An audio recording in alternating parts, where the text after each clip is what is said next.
Herkese merhaba, kanalıma hoş geldiniz. Özgür Virlan ben. Bugün sizlerle beraber çikolatanın tarihsel serüvenini konuşacağız. Çikolata, kakao ağacının tohumlarının kavrulması, mayalanması ve öğütülmesiyle elde edilir. Kakao ağacının botanikteki Latince adı Theobroma cacao L'dir. Buradaki L harfi ünlü botanikçi Carl Linnaeus'u ifade eder.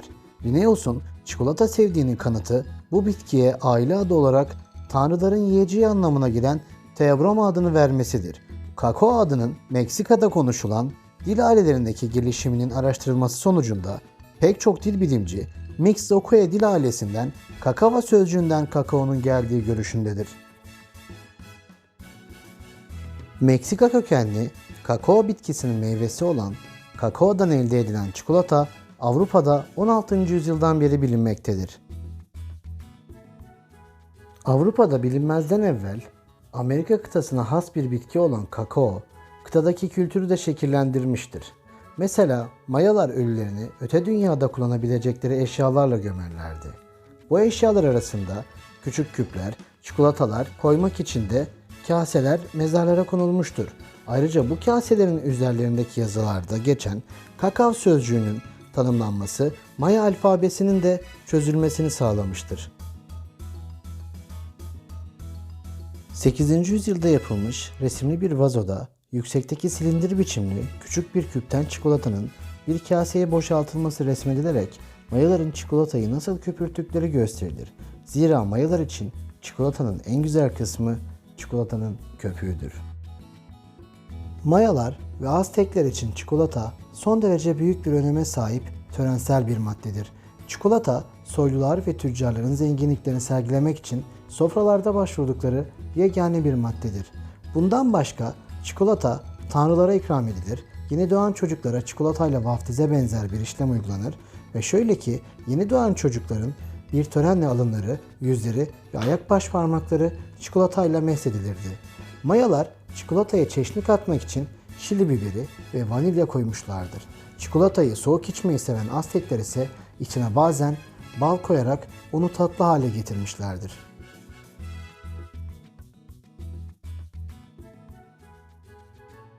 Azteklerde çikolata seçkinlerin ve savaşçıların içeceğiydi. Aztek askerlerine seferdeyken toz kakao verilir ve bu tabletler suda eritilerek hazır çikolata haline getirilirdi. Kristof Kolomb 15 Ağustos 1502 yılında Amerika kıtasına yaptığı 3. yolculuğunda kakao çekirdekleriyle yüklü ticari bir Maya konusunu ele geçirmiştir. Bu durum bize İspanyolların Meksika'ya ulaşmadan çok önce kakao çekirdeklerinin ticari bir mal, bir savaş nesnesi ve bir değiş tokuş birimi olduğunu göstermektedir. 16. yüzyılda Nikaragua'da bir tavşan 10, bir köle ise 100 kakao çekirdeği ediyordu. Zamanla bu oran 150 ila 250 kakao çekirdeği arasında değişkenlik göstererek bir gümüş dolara eşitlenmiştir.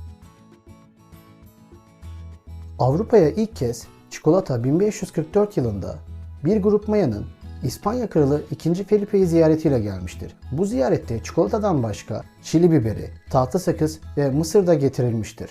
Ticari olarak Avrupa'ya kakao çekirdekleri de 1585 yılında gelmeye başlamıştır. 17. yüzyıla geldiğimizde İspanya Sarayı artık tüm Avrupa'da çikolatalı içecek yapımında büyük bir üne kavuşmuştur. 17. ve 18. yüzyılda çikolata dendiğinde çikolatayı oluşturan unsurlar zevke göre değişir. Çikolatada genellikle kakao, şeker, tarçın ve vanilya kullanılır. 17. ve 18. yüzyılda çikolata genel itibariyle tabletler ve küpler halinde paketlenir ancak asıl keyfi sıvı biçimde çıkarılır. Sıcak su veya sütle eritilir, genellikle de biraz şarap ilave edilerek bu şekilde tüketilir.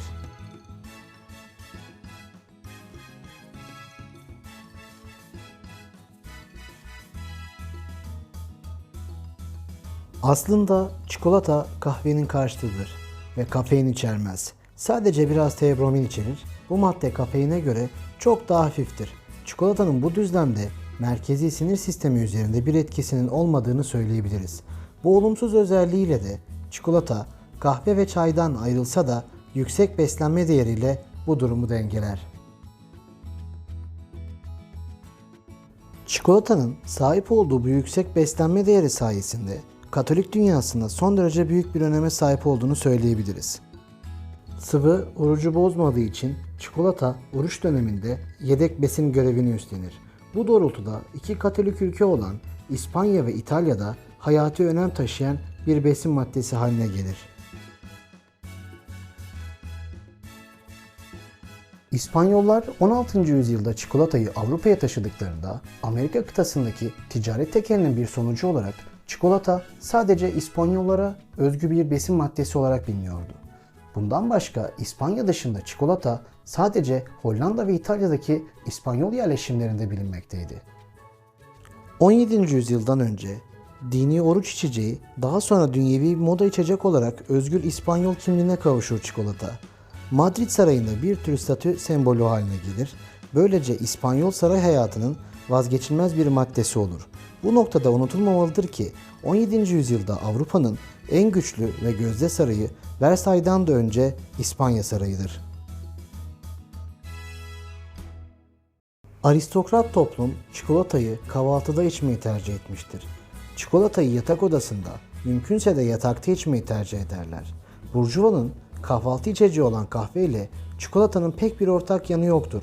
Burjuva ailesi kahvaltı masasına dimdik ve disiplinli bir biçimde otururken çikolata rahat ve gevşek bir havada içilir.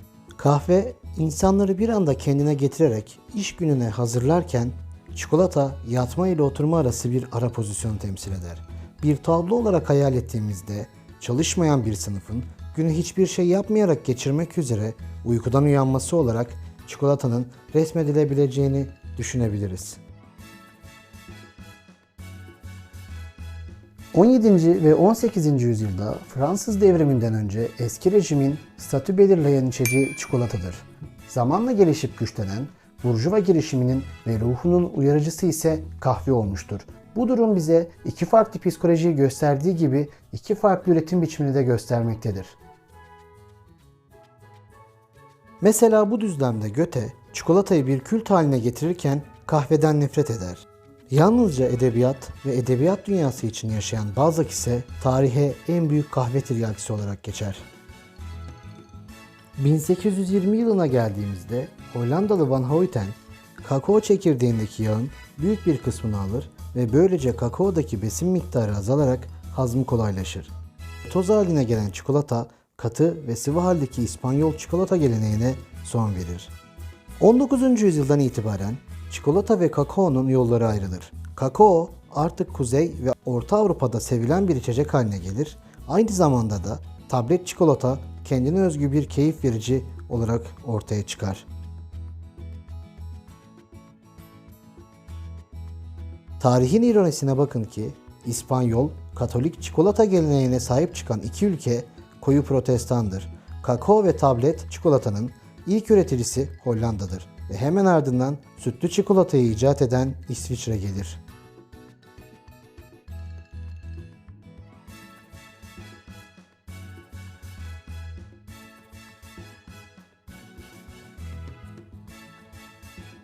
Beni izlediğiniz için sizlere teşekkür ederim. Lütfen videomu beğenip paylaşmayı unutmayın. Bir sonraki videoda görüşünceye kadar. Kendinize çok iyi bakın.